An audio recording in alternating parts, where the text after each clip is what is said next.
Fletch 40 here. I am going to be reviewing the new Disney animated film Encanto, directed by three directors: Jared Bush, Brian Howard, and Caris Castro, featuring songs by Lin-Manuel Miranda. So the story is about a young woman called Mirabelle, and she is the only person in this enchanted family who has this enchanted house that didn't get a gift on the night of the family's tradition of when a child reaches a certain age, they are supposed to be gifted this gift that they use to help the family. But she didn't get one, and she's always felt confused up until this point in her life of why that happened. She tries her best to be herself, but it's obvious that she doesn't fit in with this family because of what happened to her. And later on in the film, she starts questioning whether she's good enough, whether she starts to feel a bit useless, like somehow fate just seemed to just not like her, and sometimes feels like a failure or a disgrace to the family, even though the family tries its absolute best to try not to feel that way. But as the movie shows, it can be a bit hard sometimes when when there's one kid who is so different to what the family tradition is. I guess the something that I took away from the film is that it kind of explores themes of just stop trying to live up to something, or stop trying to think that you have no talents or you are not useful. Just basically be yourself, just be you, and mostly that can be enough for people to like you and accept you. Acceptance was definitely a big theme in the movie too. Embracing all the little quirks that you have, and it doesn't matter whether you have something or you don't have something. It's just the existence of you that is enough. So every movie that Disney has put out that hasn't been with the aid of Pixar over the past 5 years, the animation gets better and better and better with every single release. The funny irony of this is that a lot of the standalone Disney CGI movies of the 2010s, the majority are better than the modern Pixar movies, which definitely wasn't the case in the late 90s and the 2000s. Chicken Little was Disney's first non-Pixar CG animated film, and that movie has been very mixed over time. I did like it as a kid, but it does have a lot of obvious flaws about it. Some of the characters aren't that sharp, aren't that witty. A lot of the characters are very unpleasant, very mean, which is not really what you want to see from a Disney movie. But ever since Tangled came out in 2011, and then the Frozen, which was a surprising hit to everyone, and even Disney was surprised at just how much money that movie made. And we get to one of my favourites, Zootopia. I thought that was a brilliant film, very, very well done.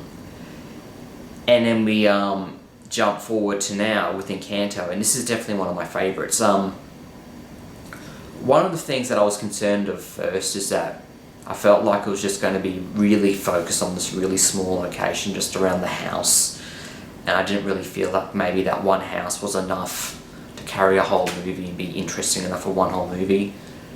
But the more I watched it, the more I realised that's kind of not the case. It's not the longest movie, but the house is definitely interesting enough to hold your attention, and there's a lot of hidden rooms, a lot of secrets to the house.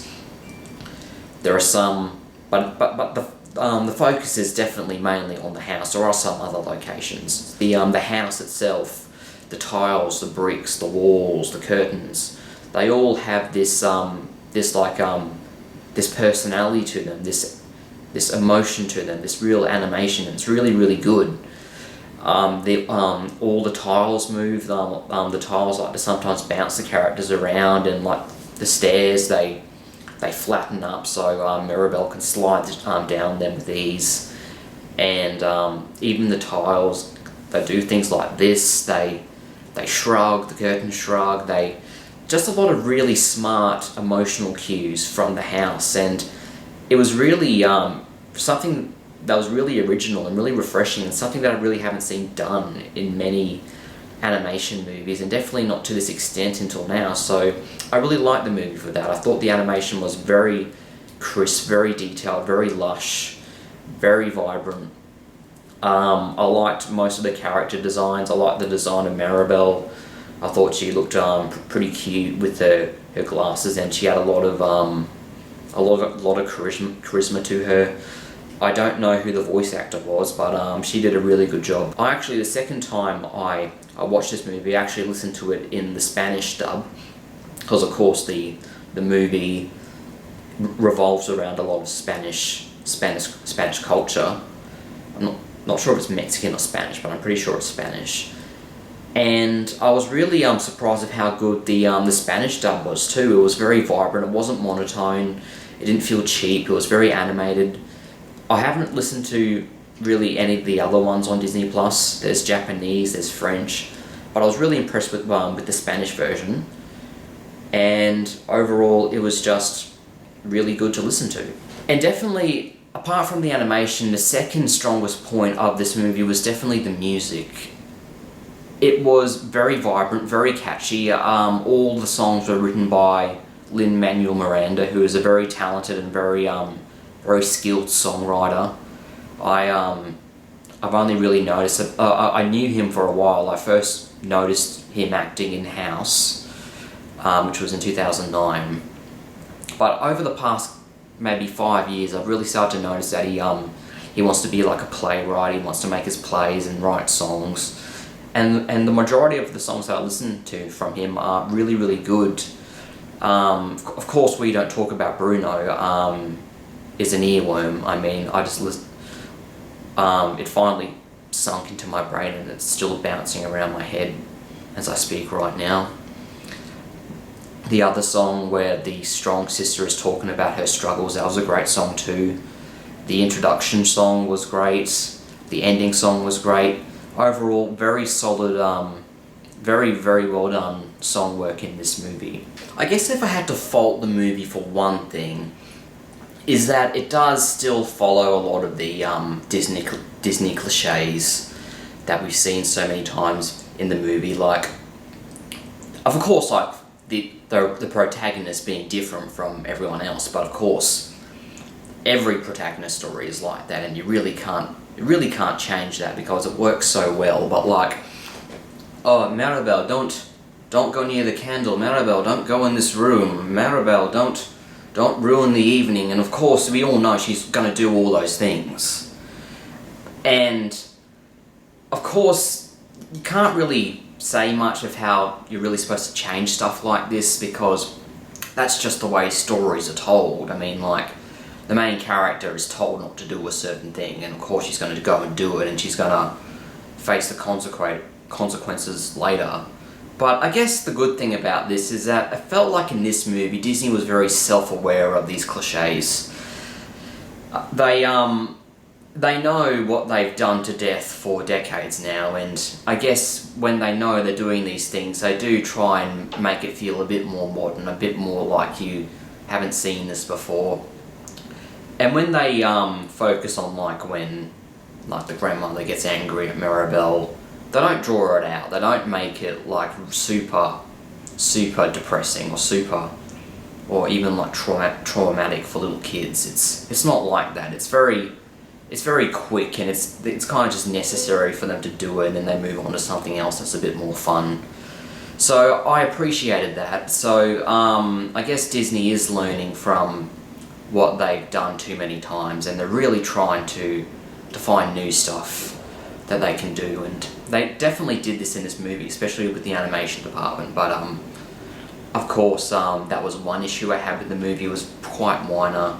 It really wasn't that much of a problem, but it's something to take note of, I guess. So, my overall opinion of Encanto is that this was really entertaining. It was really lively, really fun, really colourful, really expressive, and also pretty original as well. It's definitely a movie I will see myself watching a few more times over the years, or watching many times. It really is a good movie, and I appreciate what Disney has done with this certain movie, and I hope more animation movies in the future learn a couple of things from what this one did. It was very solid. I'm going to give it a 7.8 out of 10. Very, very good. Definitely see it.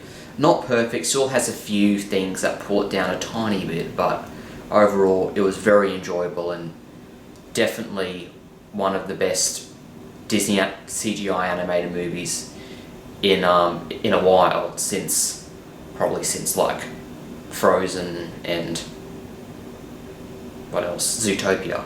So yeah, if you're a Disney fan, this is definitely worth your time and money. Watch it wherever you can, and as always, take care.